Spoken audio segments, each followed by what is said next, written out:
2009 সালে আওয়ামী লীগ ক্ষমতায় আসার পর থেকেই সাবেক মন্ত্রী হাসান মাহমুদের ও তার পরিবারের দাপট শুরু হয়। ক্ষমতার 15 বছরে চট্টগ্রামের রাঙ্গুনিয়ায় চালিয়েছেন ত্রাসের রাজত্ব। অবৈধ নদী শাসনের কারণে ইতিমধ্যে রাঙ্গুনিয়া উপজেলার শরফভাটা ইউনিয়ন, পদুয়া ইউনিয়ন, ইছামতি নদী, কর্ণফুলী নদী, শিলক খাল সহ উপজেলার বিভিন্ন স্থানে নদী সংলগ্ন বাঁধ ভেঙে মসজিদ, বসতভিটা বিলীন হয়েছে। হুমকির মুখে কর্ণফুলী নদীর উপর বৃষ্টিও। আর উপজেলার এসব বালুমহলের নিয়ন্ত্রণ ছিল সাবেক মন্ত্রী হাসান মাহমুদের ভাই এরশাদ মাহমুদ, খালেদ মাহমুদ ও তাদের স্বজনদের হাতে।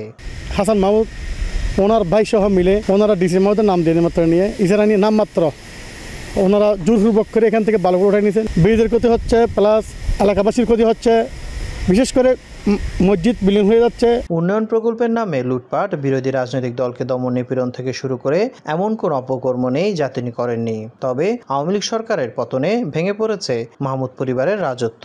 মুখ খুলতে শুরু করেছেন এলাকাবাসী।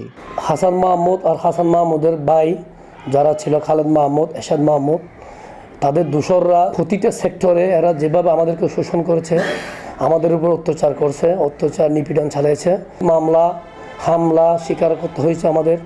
17 বছর ধরে এরশাদ মাহমুদ, হাসান মাহমুদ 17 বছর ধরে কাটছে, এখনো অব্যাহত আছে। আমাদের দাবি, দক্ষিণ রাঙ্গুনিয়ার দাবি, এই শিলুকালকে রক্ষা করুন, এই দেশের মানুষকে রক্ষা করুন, আমার দেশের ফসলি জমিন, বাড়ি ভিটা এগুলো রক্ষা করুন। আর অপরিকল্পিত এসব বালু উত্তোলনের কারণে ব্রিজের স্থায়িত্ব সহ আশেপাশের এলাকার জন্য হুমকি বলে জানালেন এই পরিকল্পনাবিদ। অপরিকল্পিতভাবে নদী ড্রেজিং এর মাধ্যমে নদীর গতি প্রবাহ নদীকে যেমন ক্ষতিগ্রস্ত করবে, একই সাথে নদীর অপর তীরে ভাঙনের প্রবণতা বৃদ্ধি করতে পারে। 1.5 দশক ধরে হাসান মাহমুদের পরিবারের কাছে বালুমহাল জিম্মি থাকার পর সম্প্রতি রাঙ্গুনিয়া উপজেলার বালুমহাল নতুনভাবে ইজারা দিয়েছে উপজেলা প্রশাসন।